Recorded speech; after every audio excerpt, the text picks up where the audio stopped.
बाळासाहेबांच्या तमाम शिवसैनिकांना तुमच्या ह्या अनिश गाढवेचा, बाळासाहेबांच्या या कडवट शिवसैनिकाचा आणि शिवसेनेच्या प्रवक्त्याचा मानाचा जय महाराष्ट्र.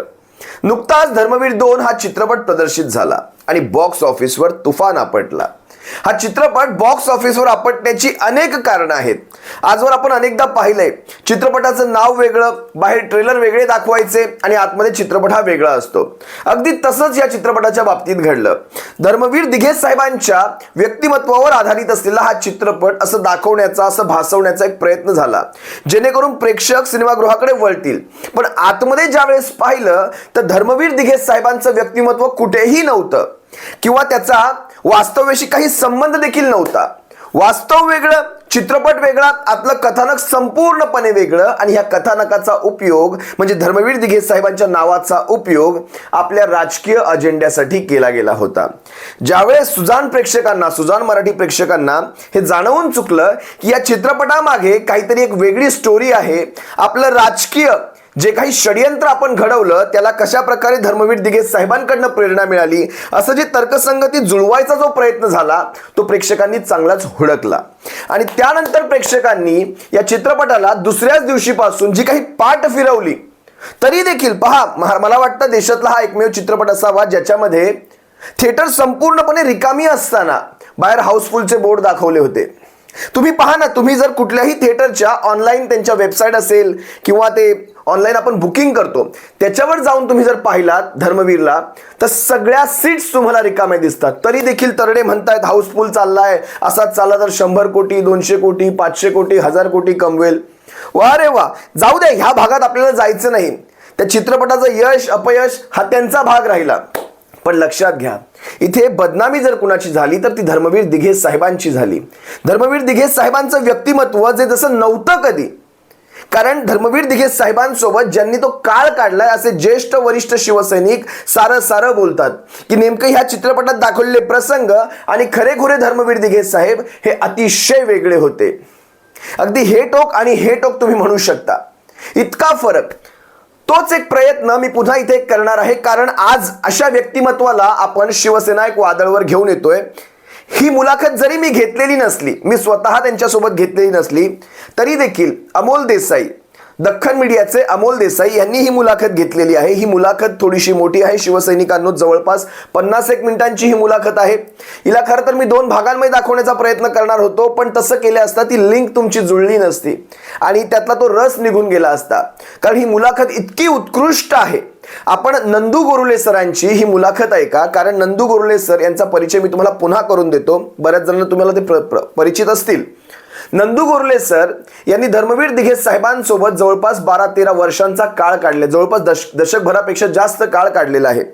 अगदी धर्मवीर दिघे साहेबांना त्यांच्या पत्रलिखनापासून, त्यांना अगदी घास भरवण्यापासून, त्यांच्या अगदी पाय चेपून देण्यापासून सगळी कामं नंदू गोरुले सरांनी केलेली आहेत.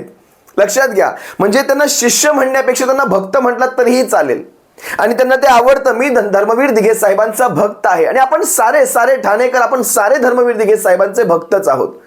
आज तुम्हाला जी मुलाखत दाखवणार आहे, या मुलाखतीमध्ये तुम्ही पहा प्रत्येक प्रश्न आणि प्रत्येक प्रश्नाचं उत्तर तुम्ही आवर्जून पहा. यामध्ये नंदू गोरुले सर ज्यावेळेस बोलते झाले त्यांनी अनेक प्रसंगांना हात घातलेला आहे. आता मी जास्त काही वेळ तुमचा घेत नाही, तुम्ही थेट या मुलाखतीला पहा आणि तुमचं वैयक्तिक जे मत आहे ते तुम्ही कमेंटमध्ये नोंदवा. नमस्कार, मी अमोल देसाई, दख्खन मीडियामध्ये तुमचं सर्वांचं मनपूर्वक स्वागत. मत लाख मोलाचं या सिरीजच्या माध्यमातून आपण वेगवेगळ्या विषयांवरची मतं व्यक्त करण्यासाठी तज्ज्ञांना या आमच्या स्टुडिओमध्ये बोलवतोय. नुकताच धर्मवीर भाग 2 हा चित्रपट प्रदर्शित झाला आणि या चित्रपटावरती आपलं मत व्यक्त करण्यासाठी मी विनंती केली नंदकुमार गोरुले सर यांना, आणि ते आमच्या विनंतीला मान देऊन या ठिकाणी उपस्थित राहिले, त्याच्याबद्दल त्यांचे मनपूर्वक आभार. गोरुले सरांना बोलवण्याचं कारण असं की ते मुळात स्वतः लेखक आहेत, दिग्दर्शक आहेत, अभिनेते आहेत आणि सगळ्यात महत्वाचं म्हणजे धर्मवीर आनंद दिघे साहेब ज्यांच्यावरती हा सिनेमा बनला आहे, त्यांच्यासोबत जवळपास 11 ते 12 वर्ष ते एकत्र राहिलेले आहेत आणि त्यामुळे अधिकारवाणीने या चित्रपटावर बोलण्यासाठी मी सरांना विनंती केली. सर, माझा सगळ्यात पहिला प्रश्न तुम्हाला हा असेल, तुम्ही धर्मवीर 2 सिनेमा पाहिला का? हो, बघितला. मी परवाच रात्री बघितला फॅमिली सहित. कसा वाटला?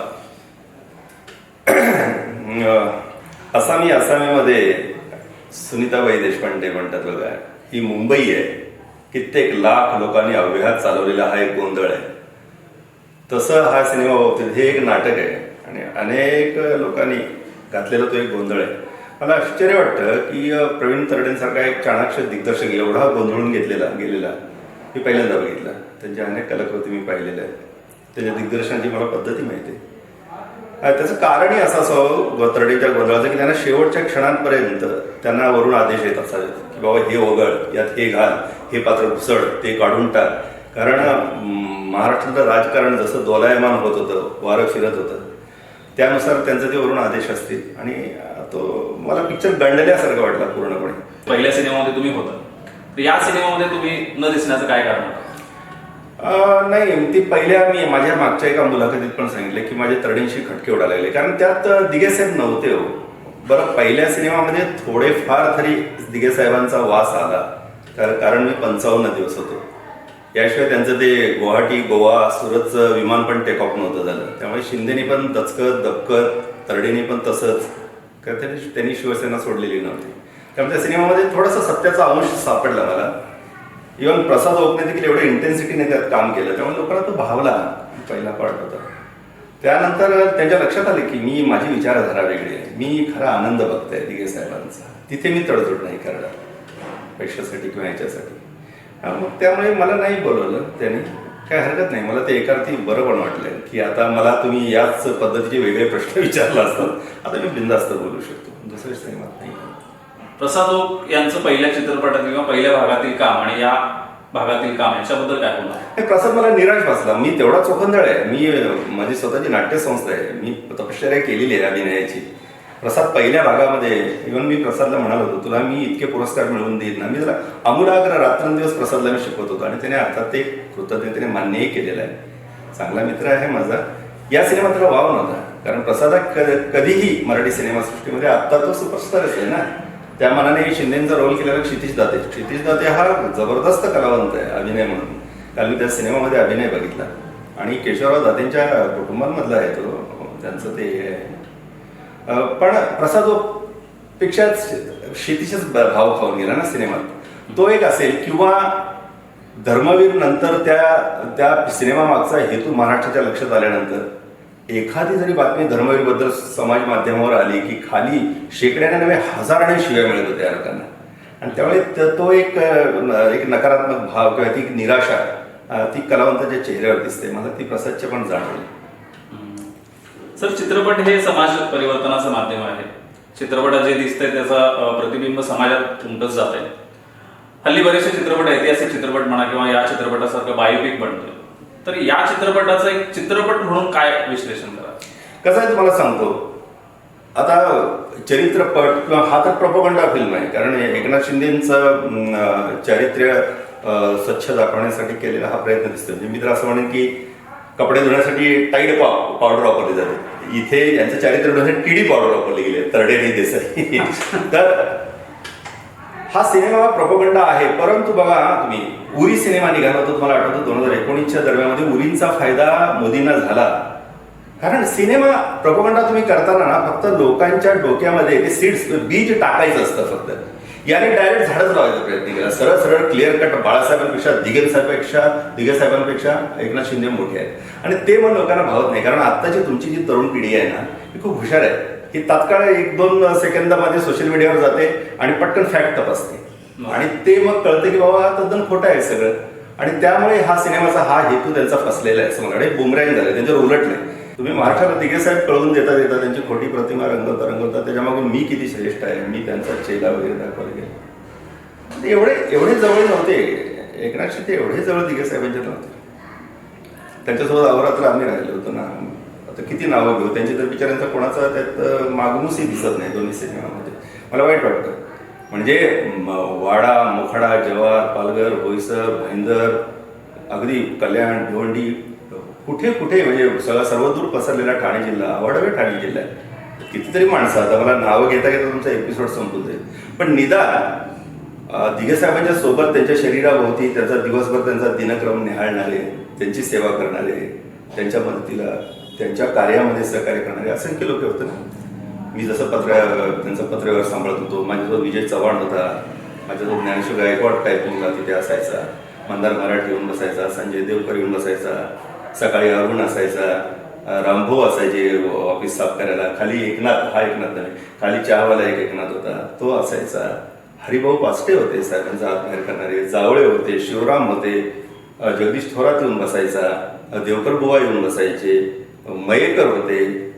किती मला आता काही जणांची नावं सोड, नितीन होता, कितीतरी मला अशी नावं सांगता येतील की ते संध्याकाळच्या दरम्यान मदन मंत्री असायचे, दास असायचे, विलास ठुसे यायचे, कधी कधी अनिल सावे असायचे, विनोद सावे माझा मित्र असायचा, खूप लोक असायचे हो. मला भेटायला माझे ठाणे, डहाणू पालघरमध्ये कितीतरी मित्र यायचे, केवळ साहेबांच्या जवळ राहायला मिळावं. उस्मानाबादवर जया दरेकर यायचा.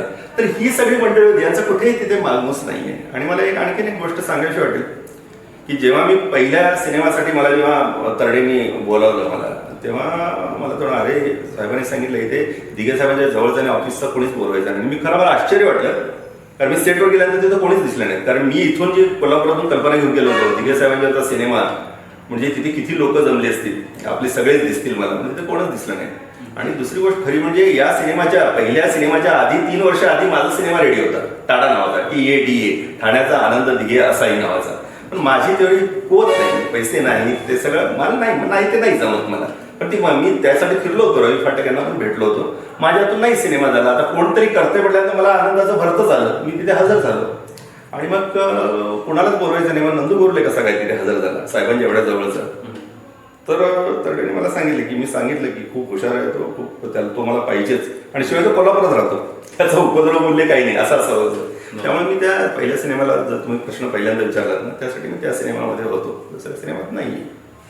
प्रसाद ओक यांनी जे पुस्तक लिहिलं त्याच्यामध्ये पण तुमचा उल्लेख आहे. हो, त्याने एक पानभर माझ्याबद्दल चांगलं लिहिले, 4-5 चॅनल्सना माझ्याबद्दल चांगले लिहिले.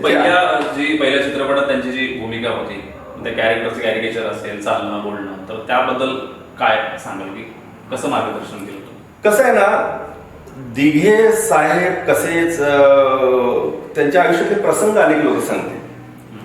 दिघे साहेब काय विचार करत होते हे मला कळत होतं, काय कोण जाण्यात ते माझ्याकडे. मी सगळा मोठेपणाचा तो दोष घेऊन मी सांगतो की मी कारण माझं नातं त्यांच्याशी, मी त्यांना ओळखत होतो असं मला वाटायचं. आणि शिवाय ते सतत 24 तास ते माझ्या समोरच्या त्या टेबलवरती असायचे. तिथून ते लोकांनी मला इथून बरोबर अँगल असा मिळायचा, त्यांचं ऑब्झर्वेशन मी खूप करायचं. त्यामुळे दिघे साहेबांचं मी भरपूर प्रसंग इतकं सांगितलं की साहेब कशामध्ये काय विचार करू शकतील कोणत्या प्रसंगात, हा देखील मी सांगायचो. कारण साहेबांचे संदेश लिहिलेले आहेत मी, साहेबांच्या मुलाखती मी दिलेल्या आहेत, हे लक्षात. तेवढा विश्वास साहेबांनी माझ्यावर दाखवला, कधी माझ्या शब्दांमध्ये बदल नाही केला. आणि प्रसादला जाणवलं, तो देखील म्हणाला मंगेश देसाईला की मला शेवटपर्यंत पाहिजे, म्हणून मी 55 दिवस त्यावेळी तिथे राहिलो. तर आता जास्त वेळ न घालवता आपण चित्रपट, जे आपली मुळात चर्चा आहे की या चित्रपटाबद्दलचं मत, चित्रपटावरती सुरुवात करूया. चित्रपटाच्या सुरुवातीलाच अगदी 2 साधूंना मारण्याचा सीन दाखवलेला आहे आणि तिथून तो चित्रपट पुढे जातो. बरोबर. तर तो सीन नेमका कसा होता किंवा ते दाखवण्याची संकल्पना काय? नाही, ते कसं आहे ना, तो काळ असा होता जेव्हा उद्धव साहेबांनी ज्यावेळी यांच्याशी फारकत घेऊन काँग्रेस राष्ट्रवादीशी मिळून स्थापन केलं, ती चीड एवढी प्रचंड होती दिल्लीश्वरांच्या डोक्यात आणि फडणवीसांच्या पण डोक्यात. आता हा मस्त पॉईंट सापडला, भगव्या साधूंना मारला, भगव्या ड्रेसाने. आता उद्धव साहेबांना घेरायचं म्हणजे त्यांनी प्रचंड थैथयाट केला. वास्तव त्याचं तुम्हाला मी सांगतो, गडचिंचले गाव मला चांगलं माहिती आहे ना, मी तिथे 2-3 वर्ष काम केलं, मी तिकडचा शाखा प्रमुख आहे. तो कोकणा आदिवासी लोकांनी भरलेला गाव आहे. कोरोनाचा काळ होता, पोलीस तिथे उभे असायचे कधी कधी, आणि सुनसान रस्ते. आजही तुम्ही जा द्या, सारणी खिंडीतनं सायवन मार्गे सेल्वासला जाता येतं.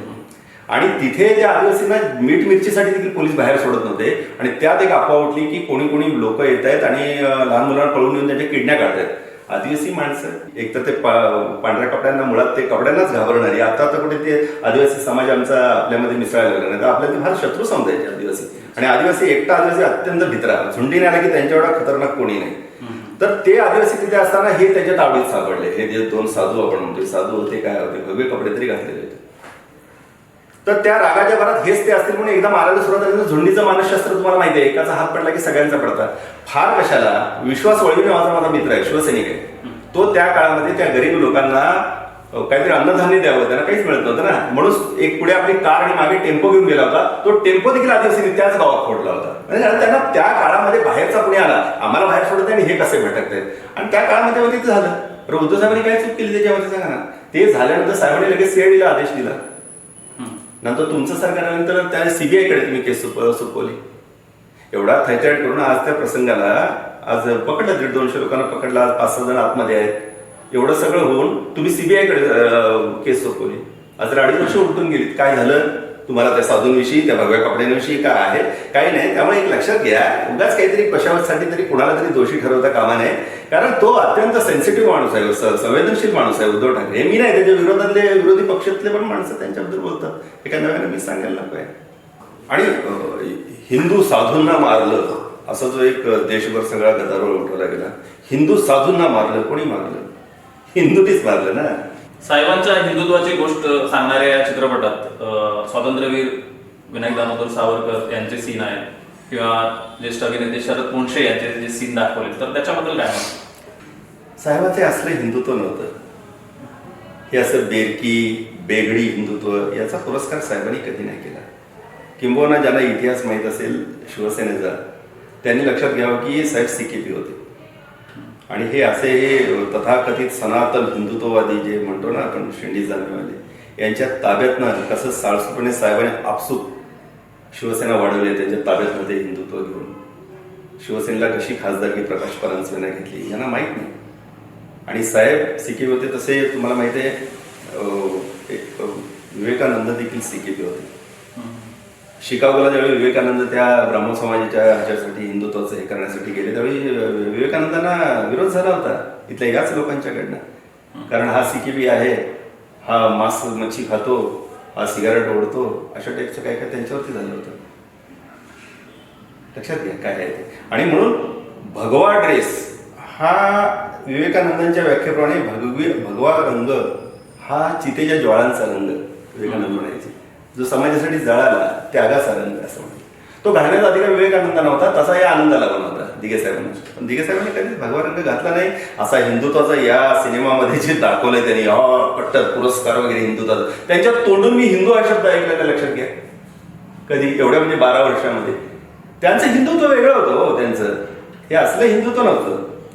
सावरकरांच्या देखाव्याला ते तुम्हाला मी सांगतो, तिथे सावरकरांच्या विचारांचा उदो करण्यासाठी, पुरस्कार करण्यासाठी साहेब गेले नव्हते. तर साहेब तिथे कलाकारांच्या अभिव्यक्तीचं स्वातंत्र्य अबाधित राखण्यासाठी गेले होते, कलावंतांची मुस्कटदाबी होऊ नये म्हणून. तोच काय तो देखावा काय म्हणताय तुम्ही? शरद पोंक्षेने नंतर मी नथुराम होते, नथुराम नाटकाचे प्रयोग ते साहेबांनी ठाण्यामध्ये अभय देऊन चालू केले. संतोष पवारला नाटक करायला विचारा, त्याचं यदा कदाचित साहेबांनी अभय दिलं. साहेबांचा विचार फार व्यापक होता हो. ते सहजीवनवादी होते, हे असलं काही नाही. आणि मला सांगा, एवढं ज्या पद्धतीने हिंदुत्वाचा पुरस्कार, आता तो तरडेंची आयडिया आहे सोडा, ते लक्षात येते. एवढा पुरस्कार केला असता आमच्या एवढ्या मोठ्या आनंद आश्रमात एकतरी सावरकरांचा फोटो पाहिजे होता, नाही दिसणार तुम्हाला. तरडेंच्या आकलन कक्षाच्या बाहेर आहेत आनंदी. मी तर आयुष्यभर जरी सांगत बसलो तरी त्यांना ते कळू शकत नाही दिघे साहेब काय होते. त्यामुळे ते हिंदुत्व वगैरे तुम्ही ते आता म्हणताय ना, तसं काही मनात घेऊ नका. द्वेष पसरेल त्याच्यामुळे. एवढं छान जगतोय ना आपण. काय आता घराघरामध्ये 2-2 भाऊ देखील 2 भाग झालेले आहेत. देशाचे हिंदुत्वामध्ये हिंदू लोकांच्या मध्ये देखील 2 भाग झालेले आहेत. बघताय तुम्ही, हे चांगलं नाहीये. मुळात हे देशाचं धर्मच वेगळा आहे, रचनाच वेगळी आहे. सगळ्यांनी मिळूनच आपल्याला पुढे जायचं आहे. 2 भाग करून टांगती तलवार ना मुसलमानांच्या मानेवर राहावी ना हिंदूंच्या मानेवर राहावी, हे वेगळे हिंदुत्व आहे. आणि साहेबांनी कायम हे धिक्कारलेलं आहे बरं. त्यामुळे याच्यामध्ये हा त्यांचा जो प्लॅन आहे की साहेबांना अशा पद्धतीनं दाखवूया, असं काही नव्हतं. हिंदुत्वाची गोष्ट वगैरे आम्हाला ते हसायला येतं बघितल्यानंतर. आणि यांचे जे प्रयत्न चाललेत ना ते बघितल्यानंतर आणखीनच झालं ते बालिशपणाचं वाटतं. आणि याला जोडूनच आणखीन एक मला सांगावं असं वाटेल, पोंक्षे किती छान नट आहेत तुम्हाला माहिती आहे. हेच पोंक्षे आता जे उद्धव ठाकरेंना किंवा या शिवसेनेला विरोध करतात. उद्धव साहेबांनी काँग्रेस राष्ट्रवादीशी युती करून उद्धव साहेब ज्यावेळी मुख्यमंत्रीपदाची शपथ घेणार होते तेव्हा पोंक्षेंचं समाज माध्यमावरती तुम्ही पहा जरा, त्यांचं भाषण काय उद्धव साहेबांचं कौतुक केलं त्यांनी. त्यांच्याच आवाजात सांगतो एवढं त्यांना ते भावलेलं होतं उद्धव ठाकरे. आता त्यांना काय झालं तर हे सगळं ढोंग असतं. सिनेमात नाही जमलं आणि याचा उपयोग होणार नाही. दुर्दैवाने पैसे गेले, ते त्यांचे नाही जनतेचे पैसे गेले. कलाकार खुश झाले तुमच्यासारखे. तुम्ही पण नट आहात, अभिनेते आहात. कारण तुमचं पोट आहे, पोटाची आग आहे, डोक्याची आग आहे म्हणून तुम्ही कला सादर करता. तुमचं जीवन अस्थिर असतं कलावंताचं. मी देखील तुमच्यासारखाच एक छोटासा कलाकार आहे. आपलं जीवन असते. कोरोना काळामध्ये तरी काही आपल्या मित्रांनी आत्महत्या केली नाही का?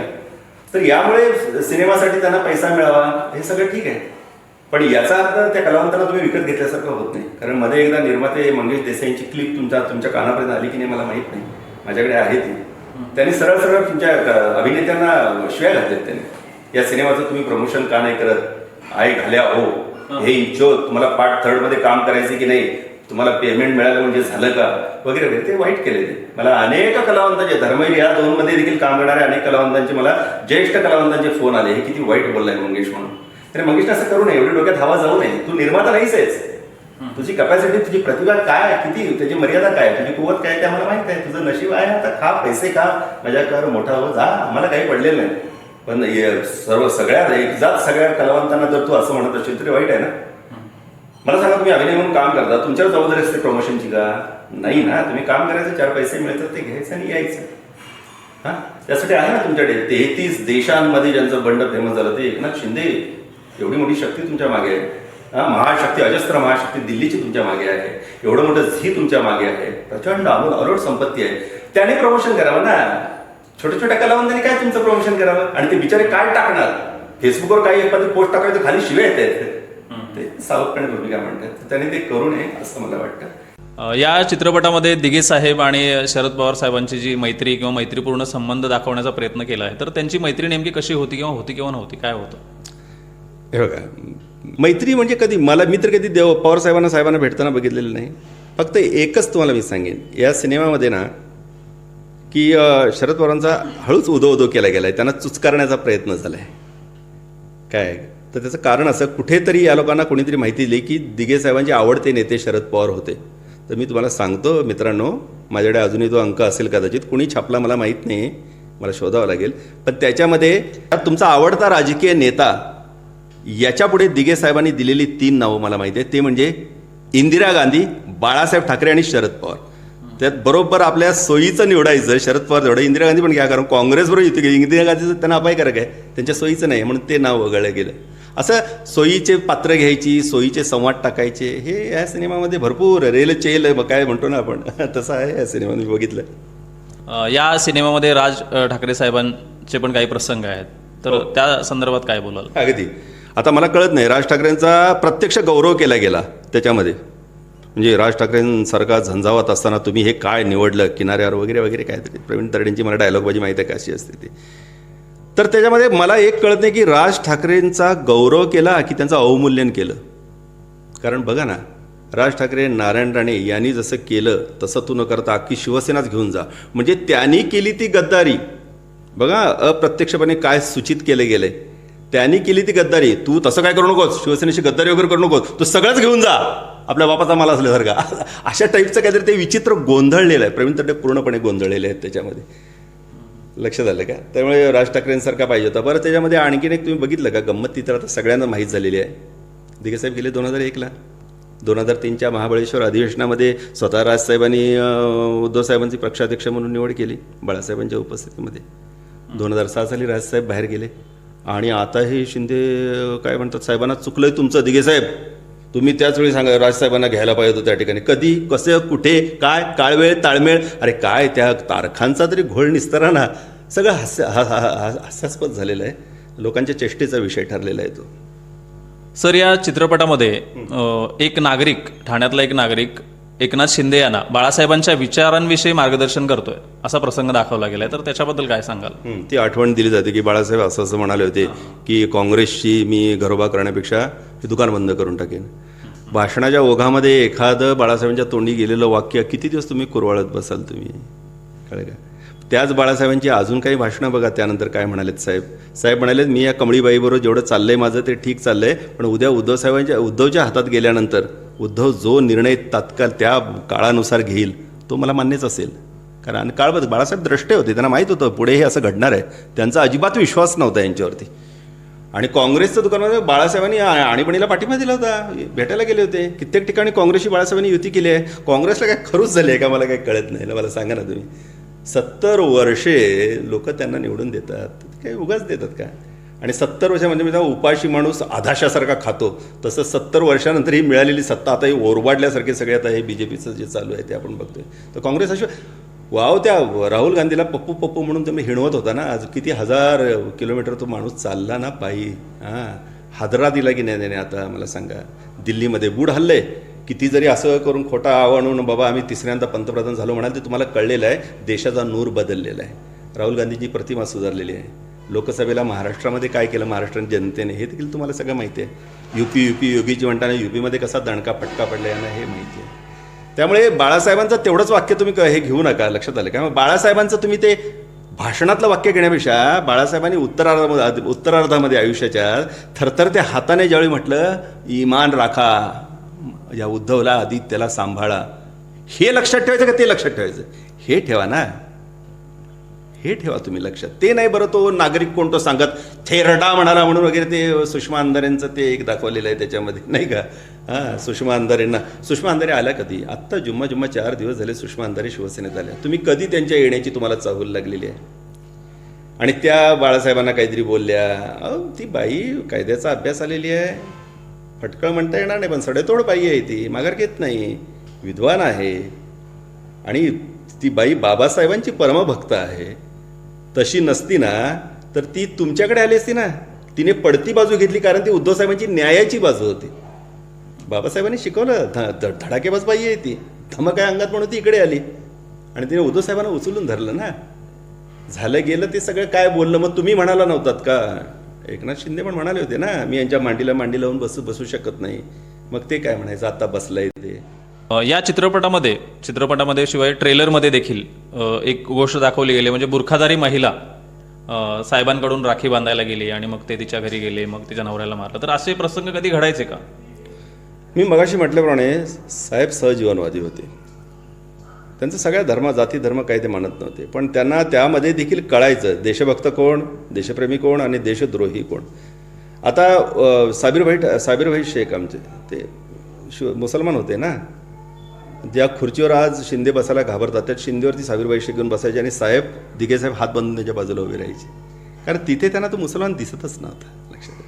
त्यामुळे अनेक मुस्लिम त्यांच्यावरती प्रेम करत होते हे मान्य आहे मला, पण हा प्रकार जो त्याच्यामध्ये दाखवलेला आहे हा अतिरंजित आहे, अतिशयोक्तीपूर्ण आहे. अर्थात सगळा सिनेमाच त्यांनी काल्पनिक केलेला आहे. दिघे साहेब आमची माऊली, गुरुमाऊली, आमचा दैवत आहे, तो प्रश्न आहे. पण दिघे साहेबांना कोणी निर्माण केला? आज जे आनंद दिघे सगळ्या जगाला दिसले ते बाळासाहेबांच्यामुळे दिसले ना. मी मागच्या एका मुलाखतीत सांगितलं होतं की आकाशाचा आणि सूर्याशी नातं. साहेब बाळासाहेब आकाश होते, त्यातला हा एक सूर्य होता, हे लक्षात घ्या. त्यांचं अवमूल्यन करण्याचा तुमचा जो प्रयत्न चालला आहे आणि त्यामुळे आता तो आज सकाळीच मी बघितलं, तो कोण तो संजय शिरसाट नावाचा एक महामूर्ख माणूस जो आहे तो सरसरमध्ये आनंद दिघेला मारला. आनंद दिघेला, त्याला वाटतं आनंद दिघे नावाचा ठाण्यामधल्या कुठल्या तरी गल्लीबोळातला एखादा गुंड भाई वगैरे असायचा. अरे शिरसाटा, तुझ्यासारखे असंख्य मंत्री, आमदार, खासदार महापूर शिरसाष्टांग नमस्कार दिवसाला 100 घालत होते साहेबांसमोर. दिघे साहेब तुला आयुष्यात बघितलंयस का? त्यांचं दर्शन घेतलंयस का? तू काय म्हणतोयस तू? आणि मारला म्हणून आता तू सांगतोयस म्हणून ना, मग मारला म्हणजे तुला माहीत आहे. तर माझी विनंती आहे, संग्राम आहे आमचा गडकरी साहेबांचा सख्खा भाचा किंवा केदार दिघे त्यांचे पुतणे आहेत ज्यांनी त्यांना अग्नी दिला साहेबांना, त्यांनी पोलिसांच्याकडे जायला पाहिजे. हा एवढं ठामपणे जर सांगतोय तो शंका व्यक्त करत नाही बरं, मारला म्हणून सांगतोय, ठामपणे सांगितलं अरे पोलिसांच्याकडे जा ना तुम्ही, त्याने घ्या. मारला कशा पद्धतीने मारला, कुणी मारला, की त्यांच्या जवळ त्या काळी कोण होतं? कारण पहिल्या सिनेमामध्ये तुम्ही सत्य जर दाखवलं असेल तर त्यांना दिघे साहेबांचा मृतदेह खांद्यावरून नेणारे कोण होते हेच तर जवळ असणार शेवटच्या क्षणी. मग कोण कोण तिथे होते, नेमका कुणी मारला? काहीतरी करा ना. स्वतःला शेतकरी म्हणवताय, काय पेरताय? चांगलं पेरणा, संशय काय पेरत चाललात? पहिल्या सिनेमाचा एंड त्या मंगेश देसाईने असा केला की लोकांच्या मनामध्ये हळूच संशयाचं पिल्लू सोडून दिलं. साहेब कसे गेले? अरे वा, पार्ट 2 येणार आता, ह्याच्यात कळेल आम्हाला. ह्याच्यात पण शेपटीच घातली ना. सांग ना बाबा कसे गेले, सांग ना कसे गेले. तू पुन्हा आणि अस्वस्थ का ठेवतोस या महाराष्ट्राचं समाजमन? का त्या ठाणेकरांना असा हेलकावे त्यांच्या त्या भावनांना देतोस? आयुष्यभर 50 वर्ष तो माणूस तुमच्याकडे जागला झोपला नाही. अरे त्या आत्म्याला आता तरी शांतता द्या ना रे भावानो. ज्या ठिकाणी ते असतील तिथे राहू द्या ना त्यांना सुखाने. साहेबांना काय लावलंय तुम्ही नाटक सत्तेसाठी, संपत्तीसाठी? आणि मग ते प्रसाद ओक एका मागे आता मध्ये मी इंटरव्ह्यू पाहिला, आनंद मरते नाही वगैरे, त्याने तो आनंद मला डायला, आनंद मरते नाही प्रसाद, तुम्ही सगळ्यांनीच लक्षात ठेवा, आनंद मरते नाही हे जर तुम्हाला मनोमन पटलं असेल तर आनंद अभिबी जिंदा येते एवढं लक्षात ठेवा. त्यांचा आत्मा हे बघतोय, हे बरं नाही, हे पाप आहे. सत्ता म्हणजे काय? किती वर्ष अमरत्वाचा पट्टा घेऊन आपण कोणी आलोय का? किती आले किती गेले?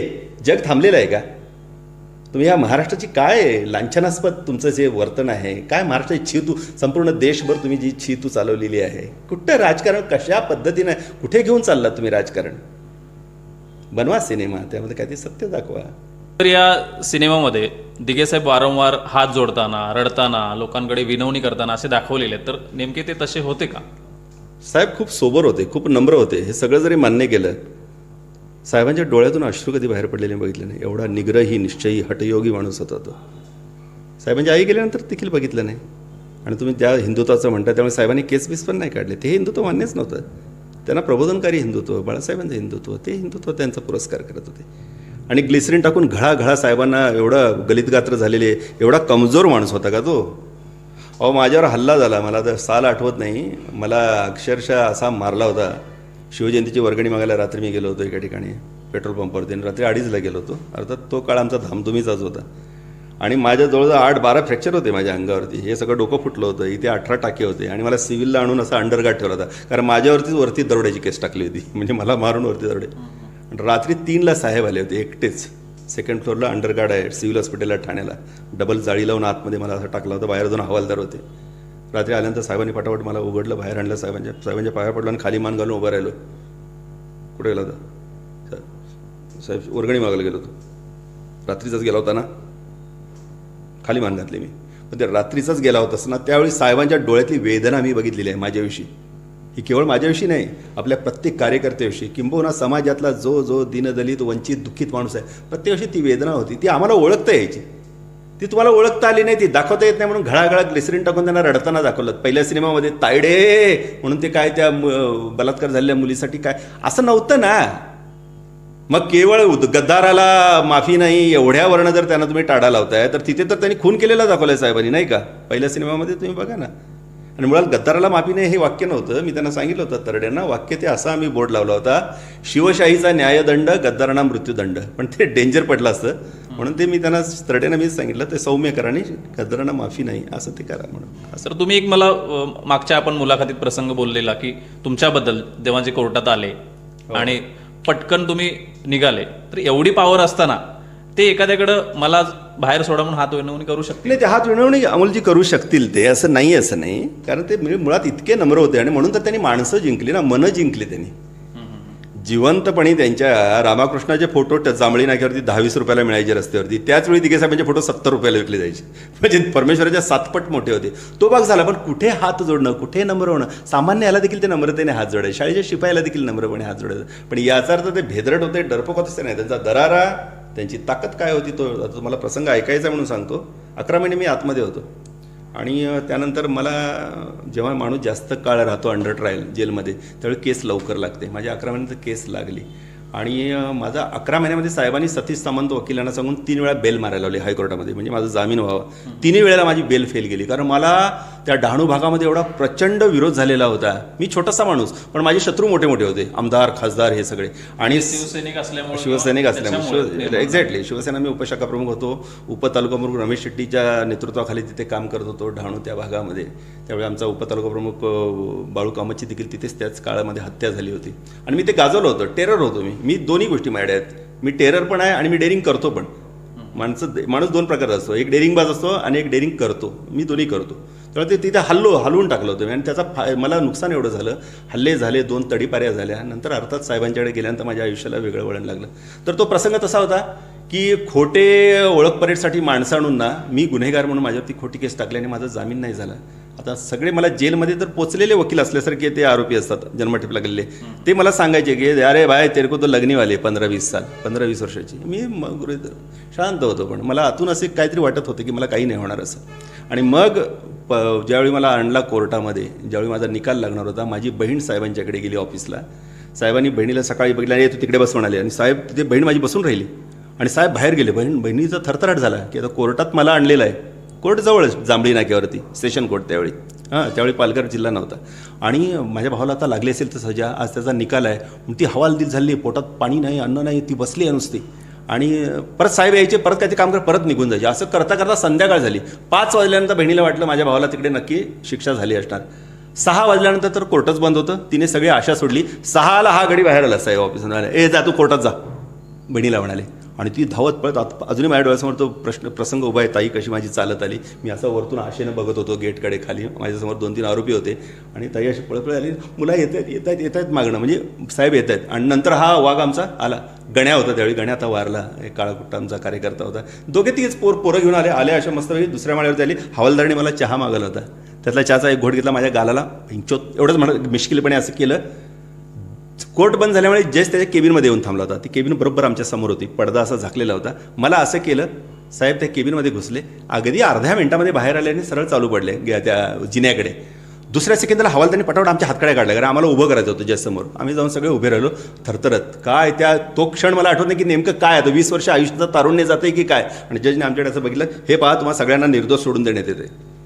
म्हणजे हायकोर्टात 3 बेल मारून जो माणूस म्हणजे त्या माणसाला 100% लागते. हा नियम असा आहे. कुठल्याही गुन्हेगारांना ज्यांनी जेल पाहिलेली आहेत, आम्ही तर अनेक वेळा पाहिली काय संघटनेसाठी. आता ते सिनेमामध्ये दाखवले, काय ते गोगावले तुझ्या किती केसेस रे, शिरसाट तुझ्या किती केसेस. काय झालं ते केसेसचं, कुठल्या केसेस केल्या सांगा ना. आम्ही आमच्या सांगतो, 2-2 डझन केसेस आम्ही आमच्या शिवसेनेसाठी झाल्या. आम्ही काही स्वार्थासाठी नाही केल्या, कुणाही गरीबाला आम्ही लुटलं नाही, काही नाही केलं, संघटनेसाठी केल्या. आज आम्ही पत्र्यांच्या घरात राहतो, तुम्ही पाहताय आमची संपत्ती काय आहे, ती अब्जावधी आहेत ना आमच्याकडे. काय त्या कपाटातल्या पुस्तकामध्ये शब्द, तीच आमची संपत्ती. आमचा पेटी ढोलकं, आमचं नाट्यगृह, आमची व्यायामशाळा. त्याचं पण नाव मी बघितलं नाट्यगृहाचं तुमच्या, आनंद घे. हो, आनंद घे. ते आनंद द्यायचा नाही घ्यायचा, आपल्याला काय आपण काय मिळवतच नाही त्यांना. आपण मुलांना शिकवतो छान. आम्ही कलावंत आहोत, तसे कलावंत मनाचे आहोत. म्हणून तर दिघे साहेबांनी माझ्या हातात पेन दिलं ना, माझी तलवार काढून टाकून त्या काळामध्ये. दुसरा जर माणूस कुठे वाह्यात आम्हाला वाईट वळणाला लावणं. गुणग्राहक होते बाळासाहेब असू दे, दिघे साहेब ही गुणग्राहक मंडळी होती. यांना माहीत होतं कुणाला कुठे बसवायचं, कुठल्या कोंदणामध्ये. मला त्यांनी पेन दिलं. आज तुम्हाला माहीत असेल माझ्या जवळजवळ 20-22 मला सर्वोत्कृष्ट लेखनाचे पुरस्कार आहेत सगळे. तर हे सगळं मोठी माणसं असतात ती, त्यामुळे त्यांच्याशी निष्ठा राखून काय केवढं आयुष्य कोणाचं किती आपल्याला माहीत नाही. पण मरेपर्यंत एक काहीतरी तुम्हाला पटलंय त्याचा तुम्हाला धागा धरून जगावं लागेल. नाहीतर काय निव्वळ पैशासाठी, म्हणजे किती पैसे पाहिजेत मंगेश देसाई तुम्हाला, तर किती पैसे, किती लागणार, किती आहेत. हिऱ्यावरती तरी तुम्ही झोपू शकणार नाही, टोचतील ना तुम्हाला ते. त्याचा विचार काय खाणार आपण, अन्नच खाणार आहोत आपण, याचा विचार करा असं मला वाटतं. पुन्हा एकदा आपण या सिनेमाकडे वळूयात. त्या सिनेमामध्ये एक प्रसंग असा दाखवलेला आहे ज्यामध्ये आपल्याला दिसते की एकनाथ शिंदे साहेबांनीच कोरोना काळात महाराष्ट्राला वाचवलं किंवा असं एक दृश्य उभा केलंय. तर त्या संदर्भात काय म्हणाल? हो, ते बघितलं मी. ते मैदानात उतरून त्यांनी स्वतः कामं केली. तर त्याच्या मागे एक मानसशास्त्र लक्षात घ्या. कारण उद्धव साहेबांचा देशभर जो लौकिक झाला तो कोरोनामध्ये केलेल्या त्यांनी कामाचा. धारावीसारखं, तुम्हाला धारावी माहीतच आहे, मुंबईचं जे काम करतात. मी परवा एक सिनेमाचं पण शूटिंग केलं होतं, अनेक वर्षांतर धारावीमध्ये गेलो. त्या ठिकाणी कोरोनाचा एकही बळी जाऊ न देणारं कार्य त्यांनी केलं. कारण मुळात ठाकरे परिवाराला आरोग्याविषयी प्रचंड आत्मीयता आहे. बाळासाहेब देखील सगळ्या डॉक्टर्स लोकांना बोलून त्यांच्याशी वेगवेगळे जाणून घ्यायचे, वेगवेगळे आरोग्याचे प्रकार, उपचार पद्धती वगैरे, त्यांना ते मुळातच आवड आहे. उद्धव साहेबांना तिला आवड आहे. हां, त्यांची बरी ती चेष्टा उडवली असेल गरम पाण्याची, पण आजही आम्ही सगळेच गरम पाणी पितो. काय तर त्यांना ते होतं. आणि त्यामुळे त्याला छेद द्यायचा झाला तर यांनी काहीच नाही केलं. हे घरात बसून होते, मी मैदानात होतो. मला एक सांगा, त्यांनी PPE किट न घालता, डोक्याला ते कॅप न घालता ते त्या सिनेमामध्ये बघितलं, कोरोना पेशंटच्या जवळ जातात आणि तिथून तुम्ही परत बाहेर येतात. म्हणजे तुम्ही संसर्ग असलो महाराष्ट्र संपवायचा होता का तुम्हाला? कोरोनाचा कालखंड आपण सगळ्यांनी भोगलेला, आपल्या जवळची माणसं गेलेली आहेत. तर ते फार चुकीचं आहे. ते तसं काही केलेलं नव्हतं. आता त्यामध्ये सांगितलं सिलेंडर संपले तर मग सिलेंडर आणायला दादागिरी वगैरे केली. ते काय अक्षय कुमारचं पुढचंच ते सगळं दाखवलेलं आहे. सगळं सिलेंडर संपले तर ते सिलेंडर संपलेले तरी त्या पेशंटच्या बाजूला दाखवायला पाहिजे ना. तिथे कुठे सिलेंडर तुम्हाला उभे दिसणार. हा टेक्निकल मुद्दा झाला. टेक्निकल मी कमीत कमी 200 त्यातले चुका काढेन. तो भाग नाही आहे सिनेमात. मला या सिनेमाबद्दल काय मला ते परीक्षण नाही करायचं. पण हे जे आहे ते उद्धव साहेबांनी काहीच नव्हतं केलं. कोरोनात तुम्ही त्याचं कौतुक करत असाल तर ते काही नाही केलं. सगळं काही मी केलेलं आहे.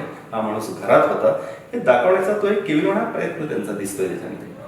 आणि बाकीचं तुम्ही बघितलं की एकंदर त्या सिनेमाचा ढाचा तरड्यांच्या स्टाईल प्रमाणे मुळशी पॅटर्न असं साऊथ स्टाईल असं ते असं पुष्पा.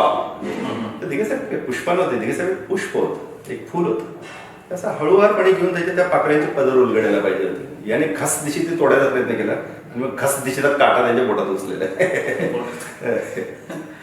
चित्रपटामध्ये अजून एक प्रसंग आहे बाळासाहेब ठाकरे यांचा. तर त्यांच्यातून एक वाक्य आहे की ब्राह्मणांच्या शेंडीतलं हिंदुत्व वगैरे त्या टाईपचं. तर ते काय मग असं तुम्हाला सांगते तेच ना. अहो शिवसेनेची स्थापना कशी झाली? कोदंड नावाने लिहिणारे प्रबोधनकार कोण होते? त्यांना वाचा. त्याचा पुत्र तो बाळासाहेब ठाकरे कोण होते. ते कुणाला शेंडी जाणव्याचं हिंदुत्व मान्य नव्हतं की आपण ज्याचं बोट धरू त्यांना संपवायचं. हे बीजेपीचं आणि RSSचं धोरण आहे.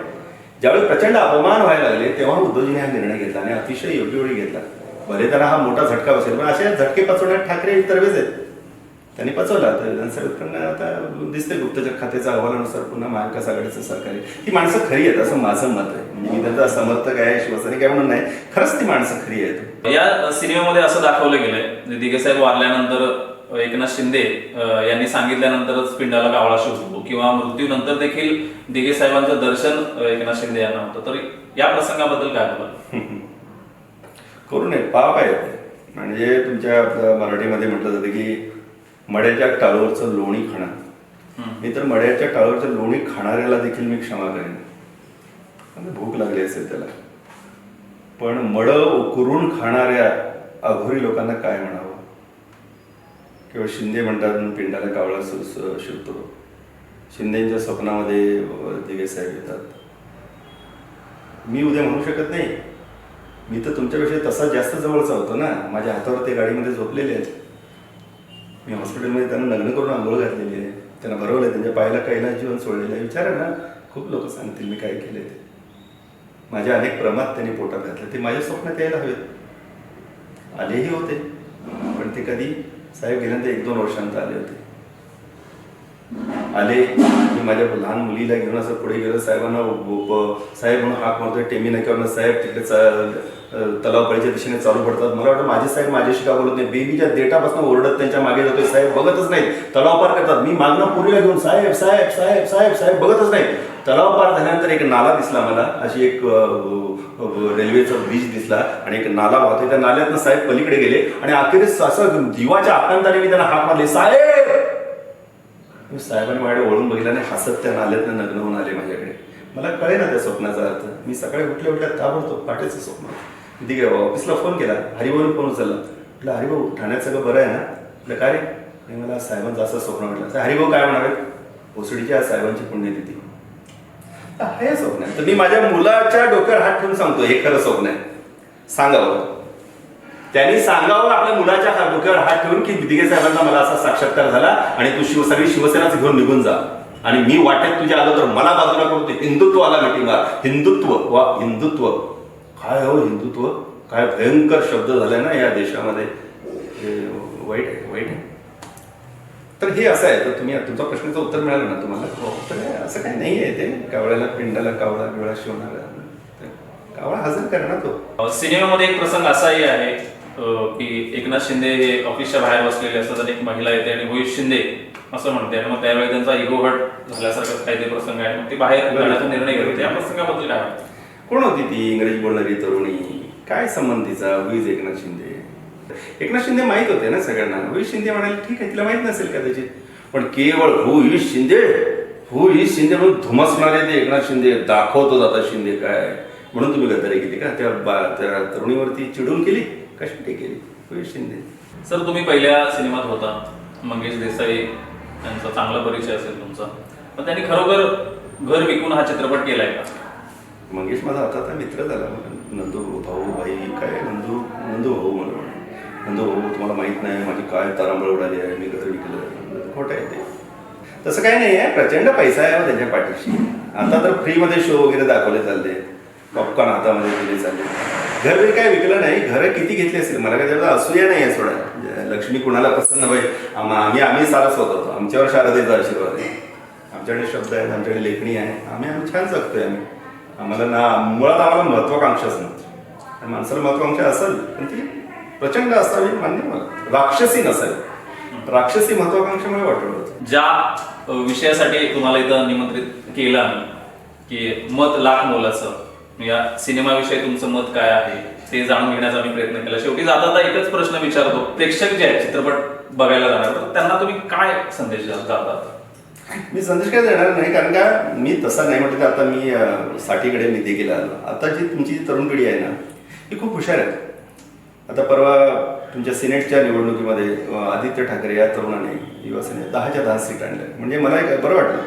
आणि पाठोपाठ इथे मराठा मंदिर गडिंगलसारख्या ठिकाणी मराठा मंदिर थिएटरमध्ये देखील खालचे तरुण वर्ग आदित्य ठाकरे जिंदाबाद म्हणतात, कारण त्याची दासिक आल्यामुळे.